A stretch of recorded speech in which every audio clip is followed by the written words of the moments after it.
The fact that his feelings were that strong about me was such an amazing feeling. I prayed to God on a consistent basis about wanting someone to explain their feelings to me instead of showing it. I know that people say they want actions more than words, but for me it was different. I wanted more words than actions. My love language was words of affirmation. So people telling me how they felt about me would always get to my heart quicker than actions ever could. I rose from the bed as I began to slowly take my shorts off, while Spencer watched me.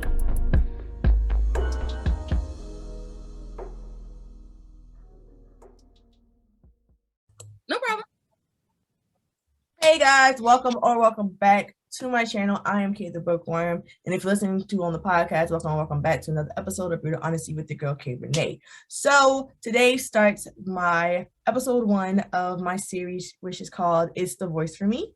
And today I have a very, very, very special guest. I found her on Instagram. After her DMing me, I realized that she did a lot of promo work for Love Beelan and Christina C. Jones.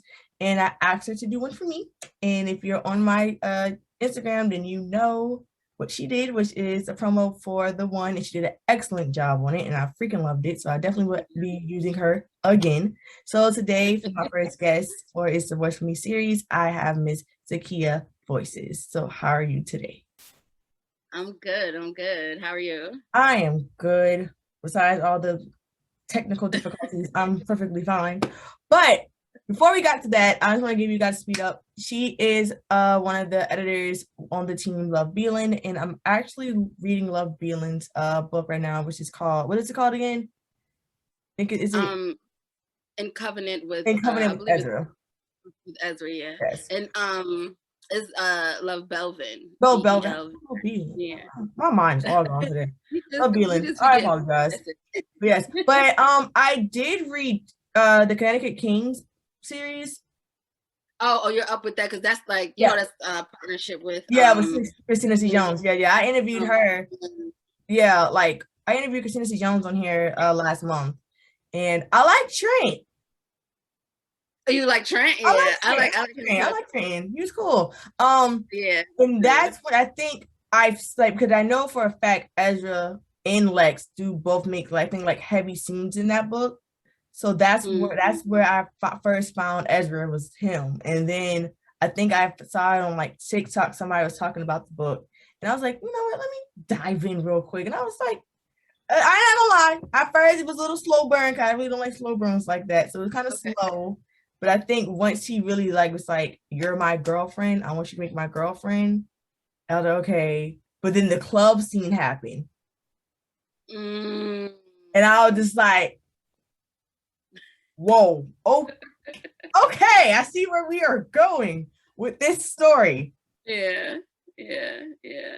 I do, like I was saying, you want Ezra, right? Mm-hmm. Ezra was just hard for me, and I think that it was because I love Lex, and I just was like, yo, bro, relax, like, you know what I mean? It's not that deep. But for whatever reason, he just draws her readers, and they love Ezra. And I don't know either. Me and you are on the same page with that. But what I was saying before, I feel like whenever I read, obviously are editing the series, all of the series, you know, they all become my boyfriend. Yeah. Ezra didn't. But yeah, me and him never got together. But I think the best place to start, as far as when you're like, oh my God, I love dude or whatever, it would be the first series, which is Love's Improbable Possibilities. Okay. The Lip series, and that main character, Asmere, honey, Asmere, he the one. Like, he, even that with all of, because, you know, she has, I don't know exactly how many books Love has, but out of everybody my boyfriend except for Ezra, but Asmere is my husband. Like, okay, I got you. That would be, yeah. I mean, that series is a little long. It's 4 books in that series, But yeah, he's the one. Ezra, he just was like too dominant. Yeah. Yes. Too dominant. Too dominant. And like I said, for the readers, if you're watching this and you're not knowing what we're talking about, this book's been out since 2015. So I'm behind for sure. And I'm just starting this only 2021. But don't spoil it for me because I know it's just like 2 more books.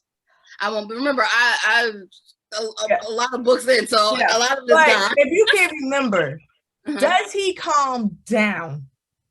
He has a lot of learning to do. I do remember that. Like, you know what I mean? If you remember in the beginning of the book when he's like, I forgot where he was overseas. Yeah. He wanted the wife. He felt like, you know, this was his calling. He was supposed to do this, but has to realize in all of that, you have to make some changes within yourself because as much as it's that, I don't want to say old school because a lot of people still live by that way of traditionalism or whatever, as far as the church is concerned.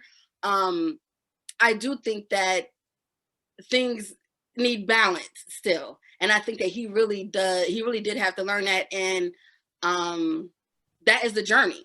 Yeah. For both of them, you know what I'm saying? Of course, as women, I think that we, you know, with these dual narration books, generally you identify more with the woman, obviously, but you got to remember you're being taken on both of their stories. Yeah. And that's what she does with him. Brings you through that journey of not just a helpmate, but love. You know what I'm saying? So that's that. So does he calm down? Let's just say he learns. Okay. I could take the learn part. I could take that. So besides you doing editing for Love, like, did she ask you to do audio? No. It was all me. Wow. Okay. I had her come over and everything. Okay. Because I was like, what was it? I'm trying to think. I've always had Audible. I don't remember why I got it, but I had it before I even started editing. I think it was just like the new hotness that was out. Yeah. And as somebody who is an avid reader, even though I haven't been able to read for leisure and forever in a day. Yeah. I had it. I think that one of the first books that I listened to on it was a Waida Clark book. So, you know, we're going back. You're going way back with that one. Way back. And it was a book that I loved, and it just wasn't, like you said, as far as audio, it was not for me. I'm like, this is silly. Like, you know what I mean? I could totally just read it. But then when I started working with her, not a couple of books in, I can't remember exactly where we were in, but this was, I believe I had this conversation with her in like 2018. I started just to see some of the authors putting more and more stuff on Audible. It wasn't just like, maybe you go look through, you know what it was? It wasn't even an indie Black romance. It was Michelle Obama. Her book. Her book, yeah. Yeah, and I have it downloaded. I haven't listened to it yet. But when it was released, it made me look through and see what was going on. You know what I'm saying? Like, you know, I looked at this, you know, years ago when Miss Waida had something on there. I was like, let me just look through and see. And I'm starting to see more and more authors, more and more books that I've read from way back in high school and stuff like that. And first it was just my own thought, like, I wonder if this is something I could do. I've always been the person, obviously English has always been one of my best subjects. Clearly, I'm an editor. I majored in English in college. Okay. And I've always been that person. I want to read out loud. You know what I mean? And I was like, I wonder if this is something that I could do. And I just started doing it like on my phone from while I was editing. Yeah. And then, you know, I just worked up the courage and the nerve to ask her if she would consider taking the step into that. And she was like, it's so funny that you said that, because she was talking to other folks on her team about maybe taking that step. And I told her, well, since you're already in talks about doing it, she wasn't, you know, she didn't have a narrator in mind or anything like that, because, you know, she already has something out. Yeah.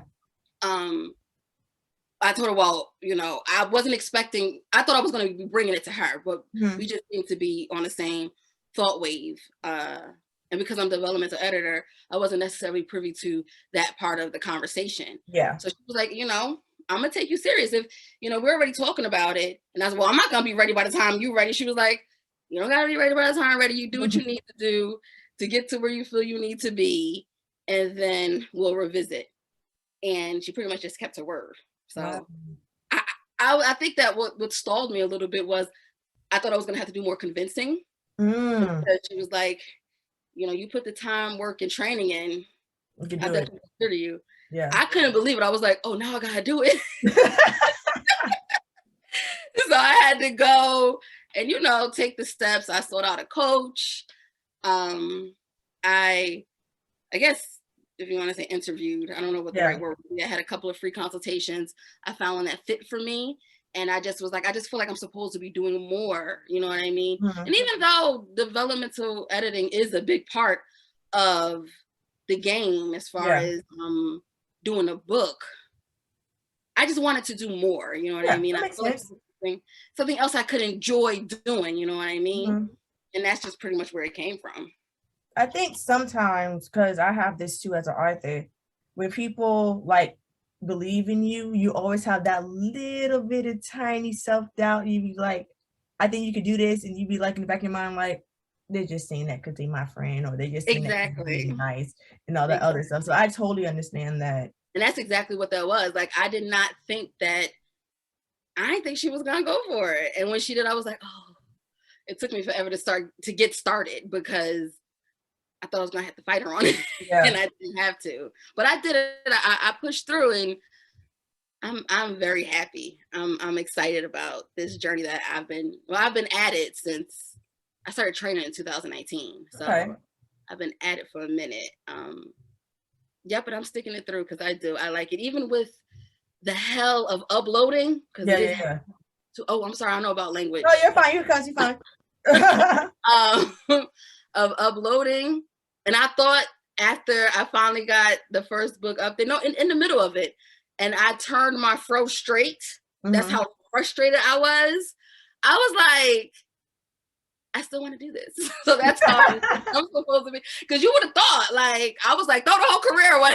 I was like, no, this is what I'm supposed to be doing. So cool. So when you pick out promos or when you pick out books, like, what is, like, for somebody who never did Audible, or somebody that's actually wants to be in Audible? Because I did an interview last Tuesday, and they wanted me to do like an expert, so I did it, and it was guys or whatever. You know how that goes. Some guys don't read, and they were just like, we was there, we saw it, we was there with you, and it's like, suggestions. How you thought about Audible? I was like, yes, but I have no clue where to freaking start. So as an author, as somebody who wants to get into it, what advice would you like narrating their own, like author narrating their own book?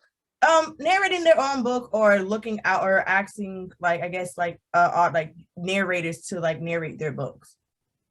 Well, so there's a few ways to go, like with anything, even with, I feel like our community right now is mostly indie Black authors. So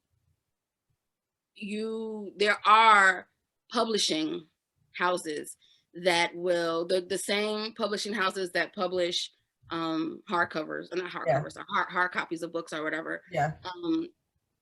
They're the same ones that have hands in the audiobook world. So you could choose to go that way if you are signed to one of the big pub, you know what I'm saying? Or from what I don't know how much freedom some of the authors have, but I don't know anything about like their contracts or what they're supposed to do and stuff like that.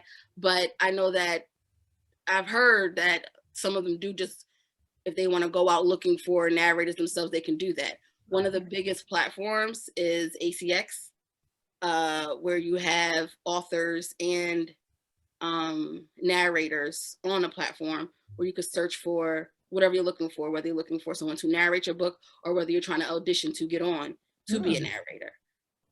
I believe the way that I found out about that was obviously through Love. So, because remember, she had already started the process. I'm not sure what she did to figure that out. I think it was Muted Hopelessness. Muted Hopelessness. The first one that came out was Love and the Rhythm of Blues, and she did do Muted Hopelessness through a publishing company, which is Podium, and if I'm not 100% sure, but I believe Podium is a subsidiary of Audible. Okay. Yeah. So these publishing companies, they already do have narrators on their roster. Mm-hmm. So I think that they go through and they select, or like I said, if you're an author and you just try to jump in, you can do your own search for narrators, and then you guys could collab like that. But you know, you have your pros and cons with everything. I believe with the publishing company, there's a chunk of money that comes out from whoever and how things go like that. And sometimes for certain people, depending on your situation, it does make more sense to just stay independent. Yeah. Okay. So that's how you get into that. Okay, cool. Now I know, because I said I always I want a book that's Audible, because I have my uncle that passed away recently. Okay. And he was a huge fan of thank you. He was a huge fan of me wanting to read, wanted running to read my books, but he was blind, so he couldn't read it, so he wanted to hear it. And I was just like, I don't know how I got into it, this and that. So I was just like, I feel I feel bad. I'm like, damn, God, maybe I had the opportunity to narrate my book. I mean, you only know what you know. Yeah. You know what I'm saying? So, and it's not like the situation. I believe it's fairly new. Like I said, that was years ago with the whole Waida Clark thing, but it wasn't like blowing up like that. I feel like this is very recent that this is happening. You know what I mean? So don't beat yourself up over that. And I don't know about your. Say it again. It seems like now, especially black indie authors, they have your top 4, top 5 people, Wesley, Manny, Benjamin Charles, Weston James, I think Ebony Flowers, if I'm not mistaken, as well. So I think when it's time, I think for me, when it's time, granted, do I want the top 5? Yes, I do. But I feel as if for me, since I'm a newbie, I want to enhance newbie people as well, to give them a chance to be on the platform too. So yeah, of course. So have you ever had the the opportunity to work with somebody that was more experienced as you? Not yet. I did have, and I believe it's still, I couldn't figure out how to get it on my page, but one of the greats that you name is Wesley Siobhan. Yes, Wesley Siobhan. I didn't work with her, but we did have a conversation, we did a live, and she was gracious enough to go through a read with me. Wow. From I picked it. I picked it from, it was a sister scene from the last Love Belvin Connecticut King series. Connecticut King series. Love Encroachment. Okay. There's a scene with the main character and her sister. So we read that live for everybody, and that was a lot of fun. And she gave me great pointers. Wow. And it was just, obviously amazing to get that from somebody that I admire. But as far as doing a book, not yet. But I don't think that I could give. I literally just signed a contract yesterday. Oh, congratulations! Thank you. I'm pretty sure I can't say anything, but I just signed a contract with, I believe, someone who's one of the names you mentioned, who's bigger than me. So congratulations! Oh my gosh! I actually might get the book just because of that. I don't even do Audible. You might just get it because of that. I appreciate it. I'll let you know when it's out. That's amazing. Congrats. I'm very excited. I've been doing cartwheels and I can't even cartwheel. Congratulations. So when you do your promos, do you ask them or do they ask you? Love was paid gigs, so she asked me. All right. You, and then the others were just my own getting my voice out. But I did see it as a gateway. I could probably sell this once. Yeah. I'm doing it, and you're definitely you stamped that. So I was like, and I said I will keep using you too. Like I said in my comments. And I really love doing those, and I feel like they're a great way to push you guys' book. Yes. You know what I mean? I've even had some people who, because I have a personal page and a professional page. Yeah. And what's that? And I'm like, girl, go buy it. You know what I mean? They're interested. So I had somebody when I posted it on TikTok, somebody DM'd me. It was like, "Is your book on Audible too?" I said, "No." That's the reason why I don't know if you noticed, but I definitely did put that down there. Yeah. I saw that. I didn't want to hurt nobody feeling. Yeah, I was just like, I was like, no, it's not on Audible, but I was like, it just, it's a promo to promote my book. It's not on there. And maybe one day. Just like, it ain't never say never though. Never say never. But I think for me, what made me like really, I mean, granted, I listen to all the stuff that's on your channel. Okay. But I loved how you did Jordan. I mean, not Jordan. Really? Cole. I mean, how you did Cole in the Connecticut Kings. Love on the highlight reel. Because I love that book. That's one of my favorites out of the 8. Is that book. Granted, I like what's book 5? Is it book 4? No, book 5 too. What was it? Love's Ineligible Receiver. No. Yes. Indeterminate. I like those, but I told Christina C. Jones this too when I interviewed her. That damn Jordan and Cole. Yeah, something to my heart. I think it's so funny when we do this. Jordan is sexy. Oh my God. Oh goodness, yes. And I was trying to just definitely, did I put any, I definitely have something recorded on my computer. I don't know if that's what's posted, anything from his voice, because working on that sexy male voice is something. Yes. It's like, you want it to do its job. You want it to do the same job that it's supposed to do if they're reading it alone. Yeah. So it is not an easy feat. But I don't know. I would have to check and see. Now I got to go back and look and see if, because I know it's the part when she's getting nasty with him to get his attention. Yeah. I don't remember if he had any words in there. I got to go back and check. But I was just like, oh. I was like, maybe I'm just being biased because I just love Jordan and Cole, but I just like reading that book and then even reading Trent's story, it was very realistic and very like kind of at the same time heartbreaking because, he was there, but at the same time, he was just wanting to help his family out, but he was there at the wrong, I couldn't even really say a wrong place at the wrong time type of situation, but it was just more so like, yeah, you would think so? Yeah, I mean, we all make our choices. I feel like, I feel like what you just said, like it's relatable. Yeah.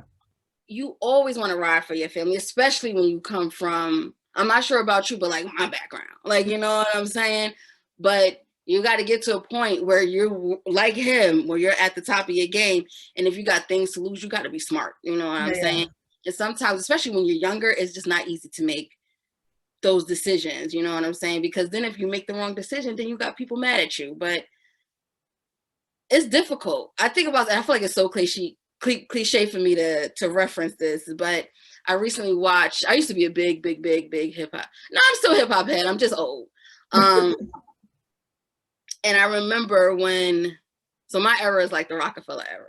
Okay. So Jay-Z, not Rock Nation. That have a problem. Not Rock. I love Rock Nation too, but I'm talking about like B.D. Siegel era. Yeah. Okay, I got you. What I'm referencing, where he got very upset with Jay because the course had asked him, will you be responsible for beans? And Jay had said no, and he was pissed off at him. Jay-Z has probably been at the top of his game for I don't know how long.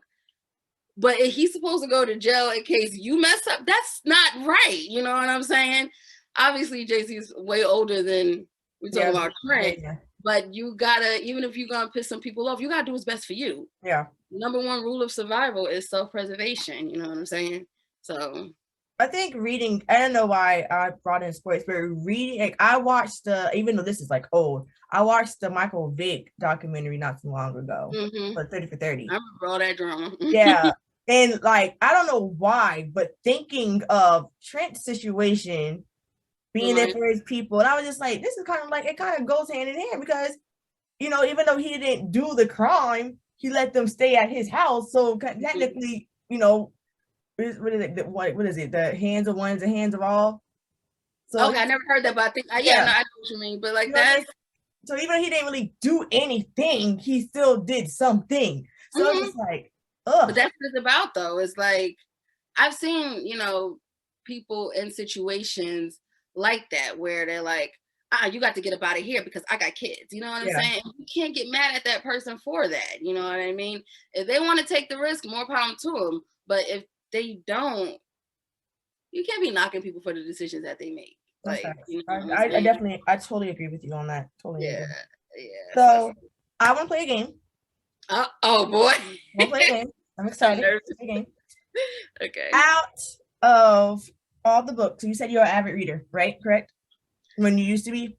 Yes, let's say used to be. Okay. Go ahead. It used to be. So I have two questions. One, what book can you say that made you fall in love with reading?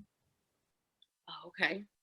And two, out of the books you've read, if you can remember, what book, if given the opportunity, would you do if you could narrate it? Oh, from way back? Okay. That's not as bad as I thought. I was scared. What made me fall in love with reading? I did always read like the kids' books, the Goosebumps books and stuff like that. I'm not sure how old you are. I know I'm 29. I'm 29, so I remember Goosebumps. I got some years on you. I know I'm dating myself. The Goosebumps. I remember Goosebumps. The Babysitters Club and stuff like that. So I've always done those. I even like the American Girl, the Addie story. So I had those. Yeah. But when it was like consistent,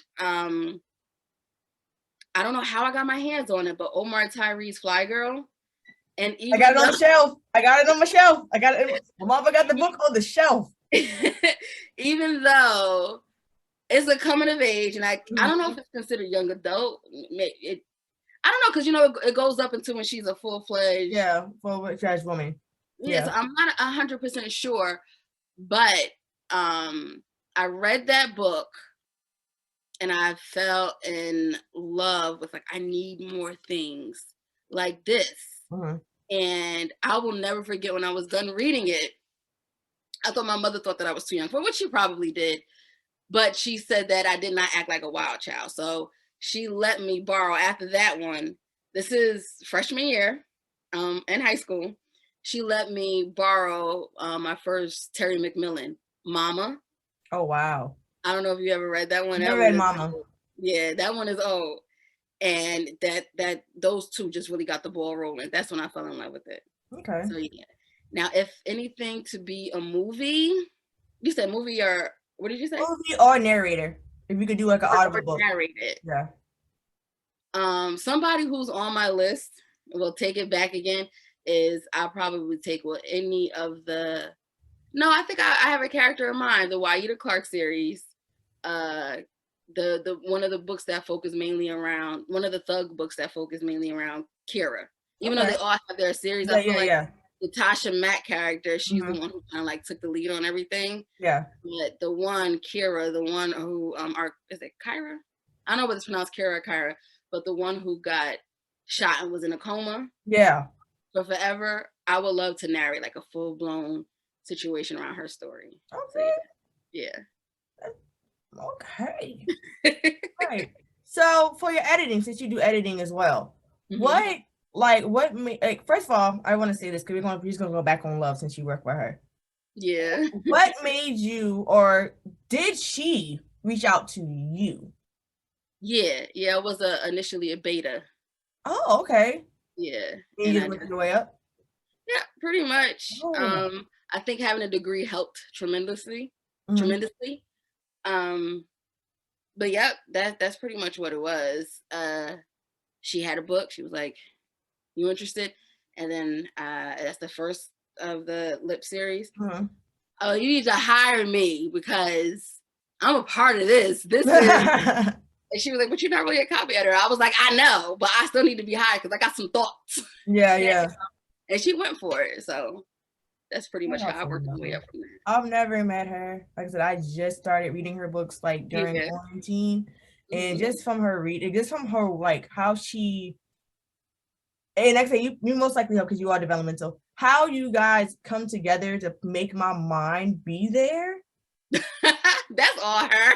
Like I was at, I like for real, I was like at the part when she was Lex was tied up, to the bed, and he had the vibrator and telling her that Ezra?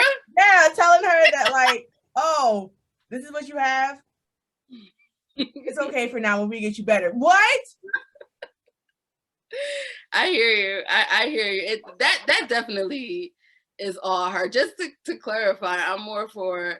Well, yeah, no, I'm a part of that too. But consistency and flow. Yeah. And making sure things really make sense. But as far as that imagination is just on another level. She was just like, she's like, yeah, we do better. And then when like she got done in the potassium and the banana, it's like, yeah, we're gonna have to put you up for stamina. I was like, I texted my friend, because me and my friend work together, and I text her like the scene, and I was like, I shouldn't be. I work at, mind you, I work right? I work out of elementary school, and I was like, I shouldn't be reading this out of work. I used to substitute, and obviously, there's no real lesson plan when you substitute. Them kids used to be looking at me. I used to be exactly. I was just like, I shouldn't be reading this at work. I know I shouldn't be reading this book, but I can't stop reading it at freaking work. Yeah. Oh my God. I feel you. Yeah. So, I'm not really sure. That's definitely something for her because, like I said, her imagination, Christina C. Jones too. Oh, yes. Just takes you there. It's like, how am I here in the world? Like, how did I read her Vegas Nights not so long ago. I think it was like maybe the third book in that one. I haven't read that series. Maybe One More Time, I think that's what it's called. Okay. And the main character and the heroine were on like bikes, like motorcycles. Okay. It led from her being on the bike, her putting her hand in his pants, massaging his, while he was riding. Wow. To them going off in the desert, because it's like I say, it's in Vegas. And there was no accident? No accident. That's a distraction. So them going off into the desert, they had sex, and then they hop back on the bike and nothing happened. Nice. Gotta love it. I need to put that. Which series is that? I think it's called the Vegas Night series. It's a 3-part book. Okay. And I just sat home one day because I had nothing really to do, and I just read all 3, and I was just like, why? I was like, why? Where are these books? Why have I not read these books before? Really? I know that this is, you asking the questions, but so before you got turned on to this stuff in quarantine, what were you reading? I was reading a lot of urban fiction. So a lot of Ashley Antoinette, a lot of and her, her husband Jaquavis books. Honestly, that's how I kind of started with Audible, because I was reading The Cartel, and Corey Haight narrates her books a lot. Carrie Haight, I'm sorry, yeah, Carrie Haight. He's amazeballs. Listen, freaking amazing. Because I saw him on YouTube, because there's a video. I think it was a show on YouTube called Pillow Talk, and he was on there, and I was like, that voice sounds familiar. Why do I know this voice? And then when I looked at it, I said, oh, he does The Cartel. I was like, that's where I know him from. I said, that's where I know Carrie Haight from. So that's how I started reading I was basically just reading all of their books. I'm a huge fan of how much I read the books. And then my friend Tiffany, I started writing my own stuff, and my friend Tiffany was just like, hey, you need to start reading, such and such, blah, blah, blah, by Nicole Falls, and this and this and that. And I was like, who? And she was just like, Nicole Falls. I was like, never. I said, I've never heard of her. And then she was like, you need to start reading Christina C. Jones. And I was just like, I don't know who that is either. Don't know who that is either. Who are these people? And she was just like, well, start this book, this and this and that. So Christina C. Jones, I think I was in a virtual book club, and they were doing Renovation of the Rose. Okay. So I got the book off Amazon. I read it. I'm not gonna lie, like I told her, I thought this book was low-key whack, because the beginning of it was very, very slow. Okay. And I was just like, what's going on? And then I think it started picking up, and I was like, okay. Got you. Needed me more read for her. So I think, during quarantine, that's when I really picked up on a lot of like Black indie books, because I didn't know none of these people from a can of paint. If you were Ashley and Ashley and Jaquavis Coleman, I didn't know you. That's how heavy I was with their books. I think I've fallen off with, like you said, urban fiction, but the Black indie world just sucks you in. It does. And it's I don't feel like it's like so super different from like urban fiction or whatever, but it's just something about the, I don't know if the right word is camaraderie amongst the authors, and the fact that, you know, all of them are just grinding on their own and they don't have obviously the big pub behind them. You know what I'm saying? So I think that just puts a different drive in them that could be kind of seen through their, not their work, but the way that they handle their business. You know what I mean? So that's what I think that it is. And that's the reason why I just love being a part of the community. You know what I'm saying? So being an author now, I'm sorry, but being an author now is just like, you get nothing but love from people that you don't even know. And then they be like, oh yeah, I told my readers about the books, I'm gonna put you on with that. And then you just have all these different connections, and it's just like, I'm really a part of something big. Yeah, it's a great feeling. It's a great feeling. It's huge. It's really, really, really, really huge. So my next question is, if somebody who wants to write a book, I ask everybody this, who, especially since you're an editor, I definitely have to ask this question. For somebody who wants to write a book, or somebody who is starting to write the book, but they feel like they're discouraged, or they feel like it's not like equipped to, you know, 2 Loves or 2 Christinas, 2 Nicoles, what advice would you give somebody? Well, I don't believe in quitting. That's one. Because I feel like the disappointment, for me personally, behind after you do it is so much more heavier than whatever the journey is to keep going.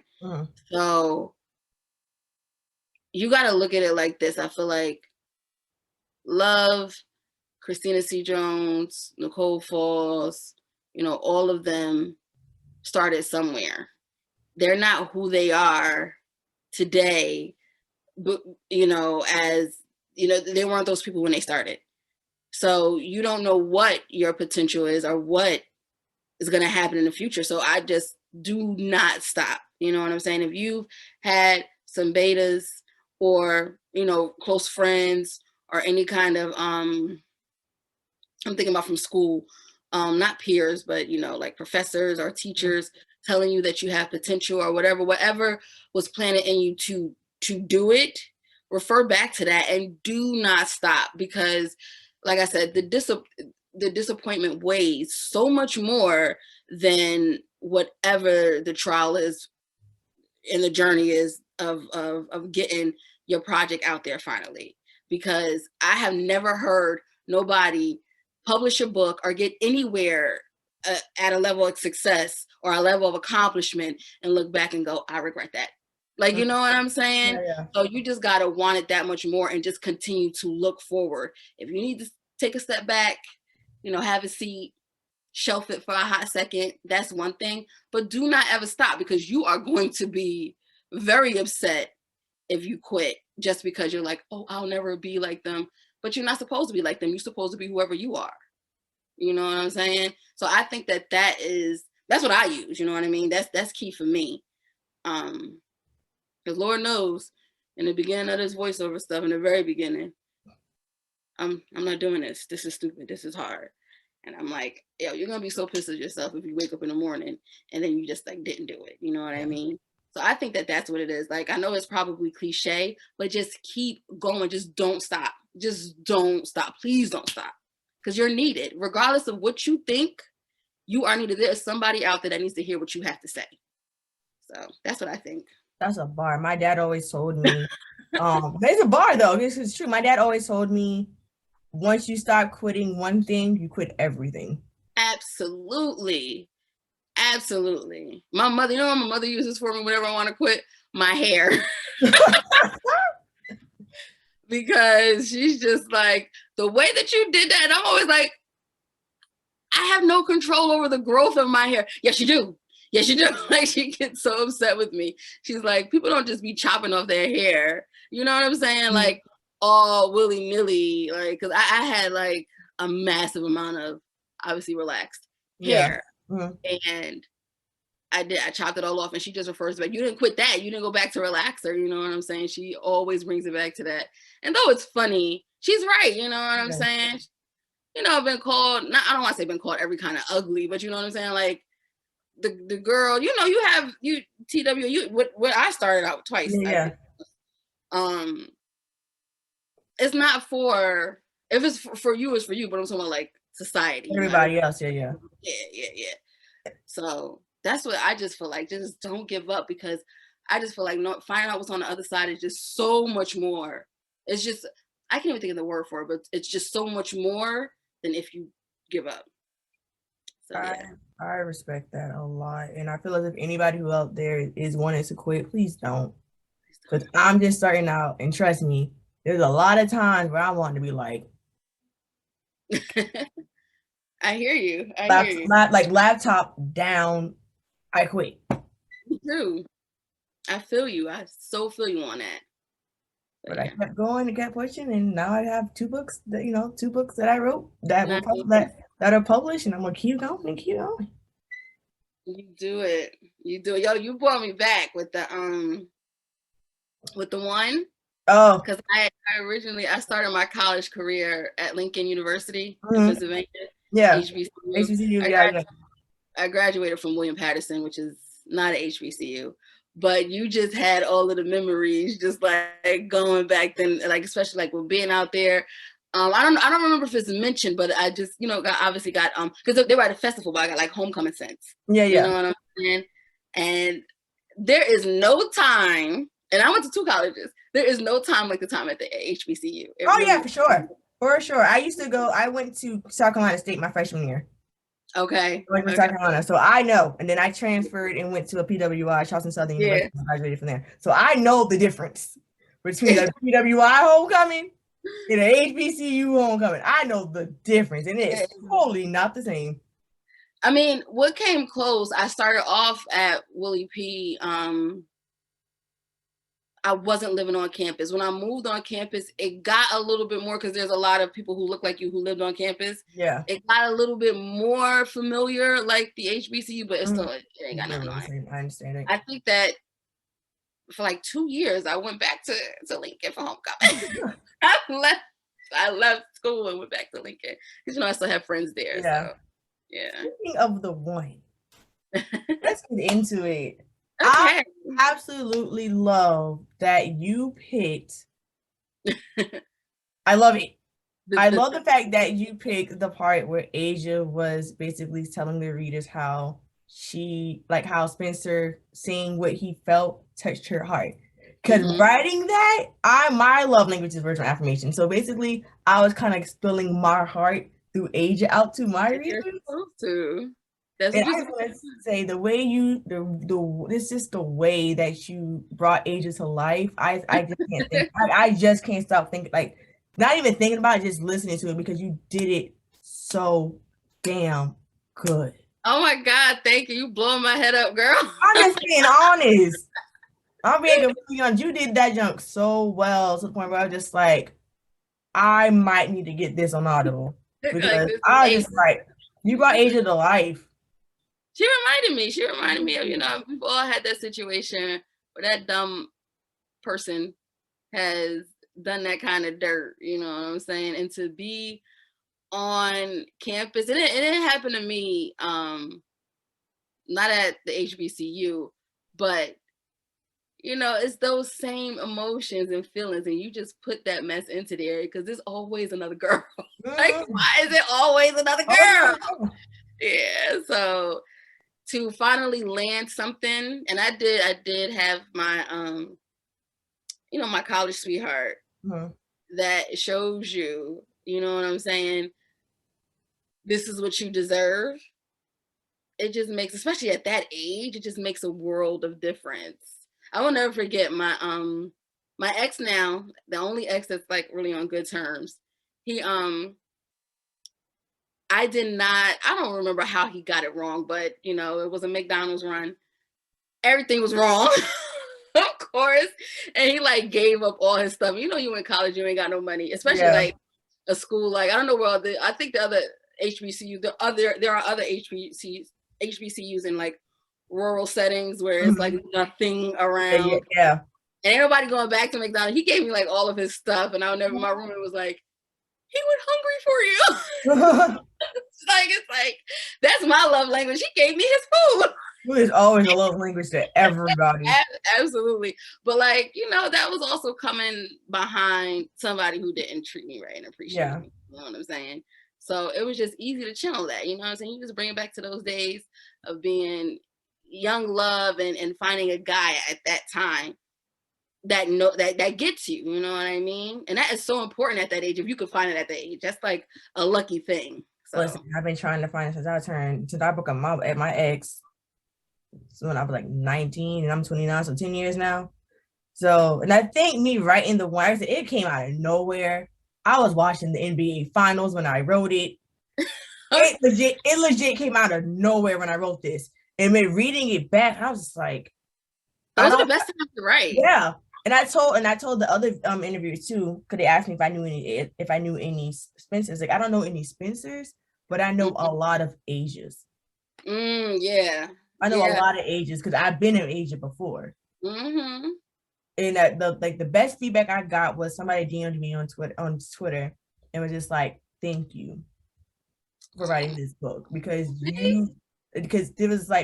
I'm going through this now with somebody, and the fact that reading your book just makes me prove like I don't have to settle for anything. I don't have to." And I feel like I don't think that those are necessarily your formative years, like college time. I don't think that's. I'm not sure when your formative years are, but I feel like it's crucial to. Those experiences are crucial because they shape how you deal with relationships and people in the future. You know what I'm saying? Because we know what's in store for the kind of people that, unless they learn from it, which is possible. It's a 50-50. Some do, some don't. Exactly. With John and Ashley, you know what I'm saying? Yeah. It's like, and the way that he did her was just such a typical F-boy move. You know what I'm saying? Like, just such a typical F-boy move. But needed to be said, because, you know, these dudes, they don't be thinking that they F-boys, but you's dead wrong, my dude. And then for you as a guy to just sit there let it go down and let it go down like that. You so corny. You so whack. You ain't got nothing. Like, like this really what you need to have a good day? You need to see this like this? These dudes. It was even my thing was to read now. Like I say, spoiler alert if you haven't read the book. Oh well. I'm not doing it. You do it. I'm doing my own book. It's whatever. But even Ashley though, and the thing is, you have a lot of girls like that who has the man. They their man see their ex, and they have to make this like, oh well, let me make sure that my man will go back to his ex because let him know like I'm here now. I just said okay. Mm-hmm. Him not texting me was my wake up call. Like, you don't want nothing to do with me, so let I'm it go. Okay. Let it go. But I feel like bothering me. There's a lot of Ashleys like that out there. Yeah, a whole lot. It's so, I don't want to say so hard to come by, but it's not the easiest to come by. You know, a woman that'll just let it go. You know what I'm saying? Like that clearly. Look, he here with you, right? Why? Like, why are you in my face? Like, you won, you got him. Like, I don't know what you want. Like, exactly. I had another reviewer tell me that too. She was just like, you should have let Spencer beat his ass. I was like, no. I would have enjoyed that, but you know, you do what you want. I was like, no. I was like, it ain't worth it. It's not worth it. That's what he's saying. Like, it's not worth it. He's not worth it. He's definitely not worth it. It wasn't worth it. Yeah, but it definitely took me back. I was like, oh my God, she has me here. Well, I'm so glad they did that. I'm so glad. Like I said, I don't know who you're aiming for, but if you got people. Oh, I got people. They were upset. The people were upset. They were just like, I understand this is a novel, like a novelette, but I want more.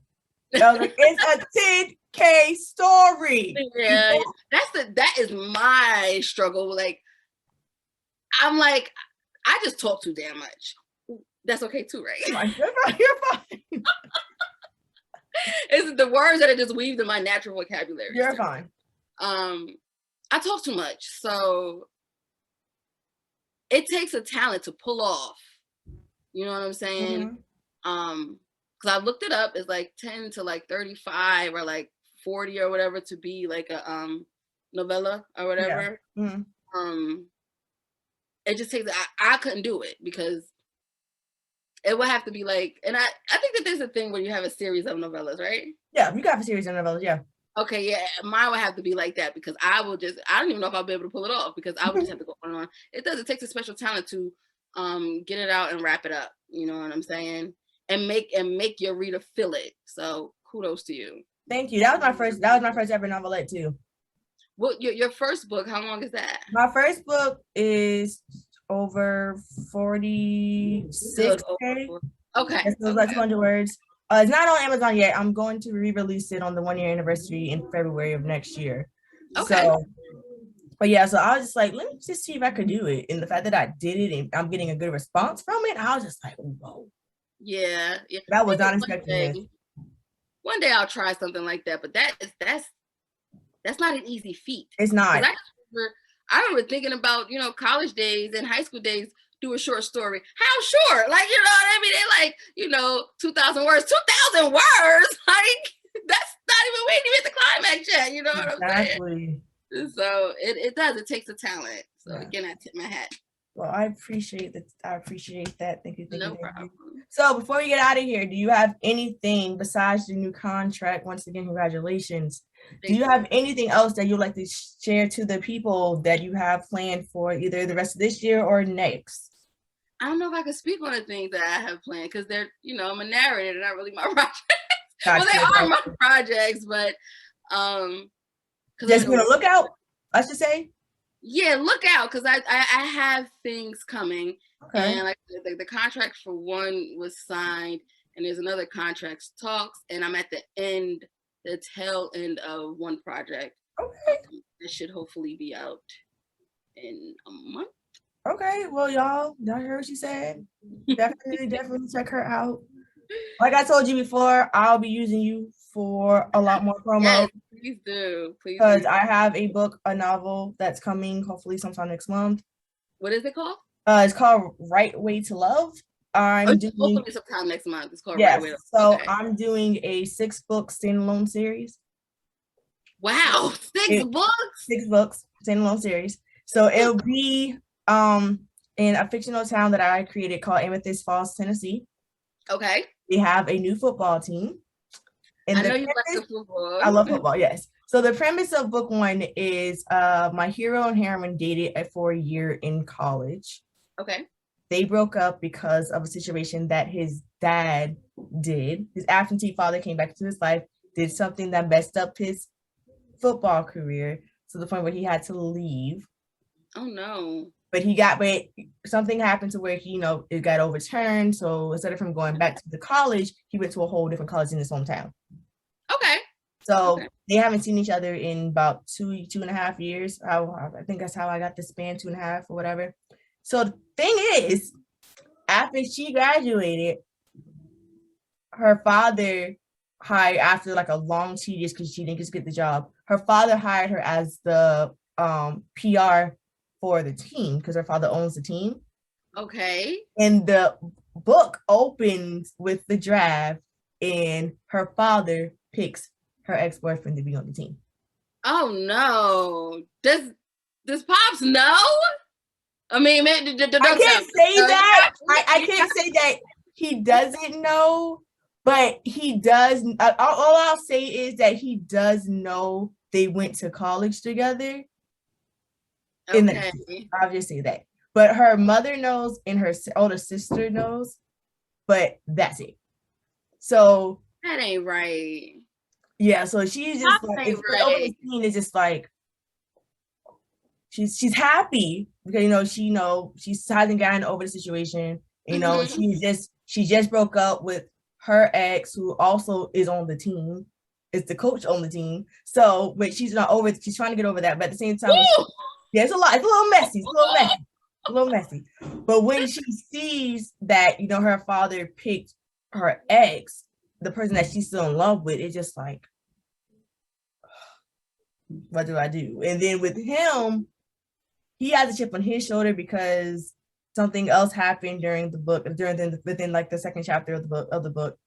And when he gets to see her, all his old feelings come back too.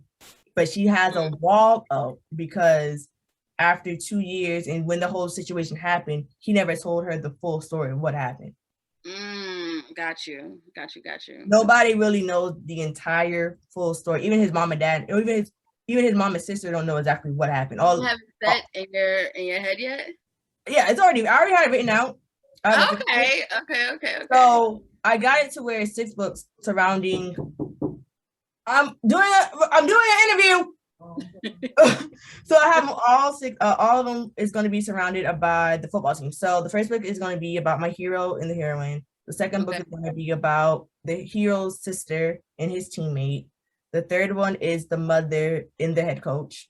Okay. The fourth one is about the head coach's son and one of a team photographer.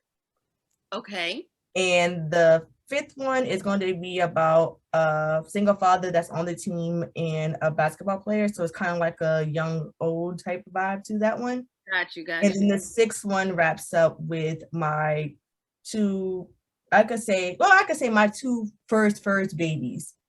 That like my baby, the first book that I ever wrote that's not out yet. So yeah. Okay.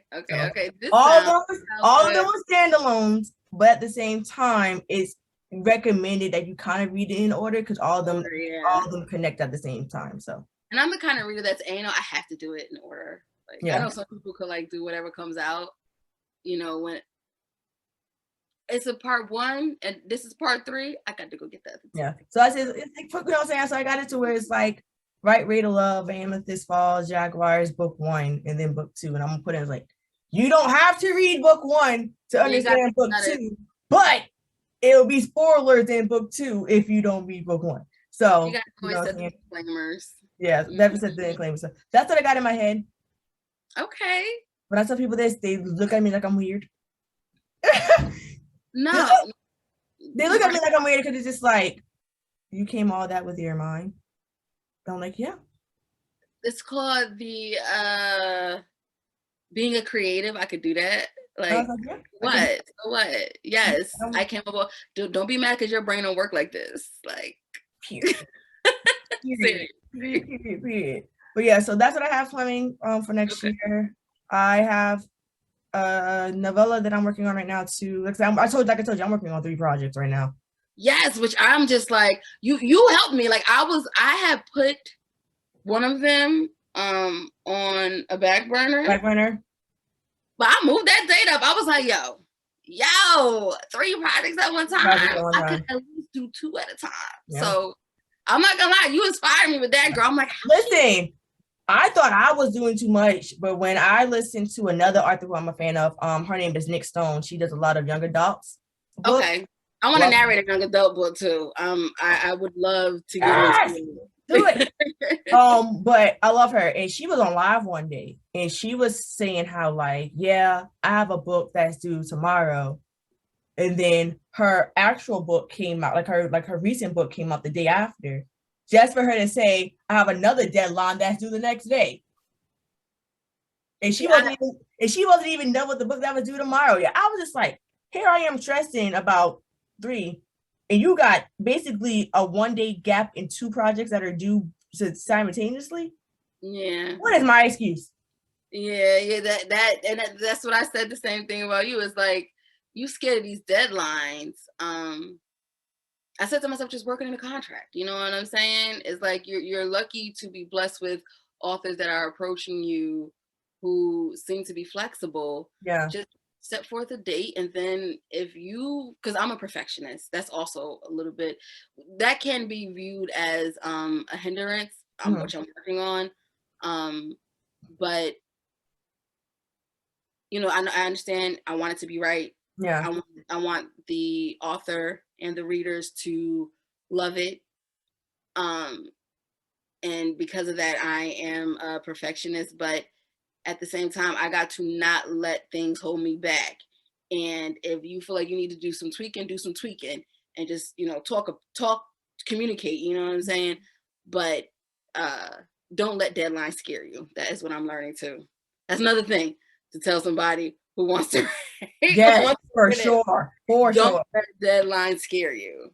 So yeah, this was great. I love this. This was fun. I was scared. No, don't be scared. Please don't be scared. And the thing is, for me, and I told my mom this yesterday, and I was just like, Mom, when I'm interviewing somebody, I'm not nervous. But when they interview me, I'm like terrified. Exactly. So I'm terrified. I am terrified. But no, I really appreciate you coming on. For real. Like I said, guys, this is part 1. I have just got confirmed. So I have 4 more people. Nice. I just got confirmed today. So I have 4 more people coming. Super happy. 2 of them are coming in actually 2 weeks from in 2 weeks from now. I'm just going to say this one right here because I got Benjamin Charles coming on the 29th. Nice. I'm interviewing him on the 29th. And I'll probably have him out most likely on probably like the 6th of November. And then I'm doing Wesley Siobhan, me and her doing a Instagram live. Yes, I love her. I'm excited for that one. And I have 2 more people that I'm doing. I'll tell you once we get off, but I'm not telling you guys because I'm gonna keep that on the low. But they'll find out what they need to know. Facts. So for all of my people that want to follow you, can you give your Instagram? Oh, yes. This is trifling, child, but I need to make sure for what is it, honey? So yeah, it's Zakiya's ZAKIYAS_voice VOICE. And that's pretty much it. You can just go there. I have my website linked there, and for my that's pretty much it. For my website, there are other, more snippets and things like that. But yes, I am Zakiya's_voice at IG. So yes, guys, definitely use her. So if you're Arthur watching this and you want a new voice, hit her up because she did some dope ass work for my shit. I'm not going to stop saying this because she is amazing. You have a person. I'm just gonna let you know. You have a client. Thank you. I appreciate you. Oh, you in the books, girl. Don't worry about it. You in the books. Like you got a client. I'm dead as you got a client. When you did what you did, we won't discuss the amazing business that you did, but when you did what you did, you definitely in the heart. Look at you. That was stand out. I wouldn't contract business with somebody if I didn't believe they want to put out good work. That's right. That is right. And I had to move you. I said, child, she done already work on her stuff. Let me go read when this. You told me, I was at my computer writing. You told me, I said, let me go ahead and do this real quick. Like, boom, call it a day. Let me go ahead and do this real quick. But you're going to do the second one though too, right? I am. Okay, good. Just wanted to make sure. I am. I had fun with that one. I had a lot of fun with that one. I am doing the second one for sure with that. Like I said, you got me. So when I do the 6 books in my other books, I'm gonna let you know, hey. Yes, please. I need some voice work real quick for me, real quick. Yes, girl. That's yes. So guys, thank you once again for watching this channel or listening. However you are doing it on your platform. Once again, I am known as Kate the Bookworm. Subscribe to my channel. We are at 285 right now. So thank you. Clap for me. Like, comment, subscribe. You know the rest. Until then, read what you want to read what you love and write what you want to read. And I'll talk to you guys later. Bye.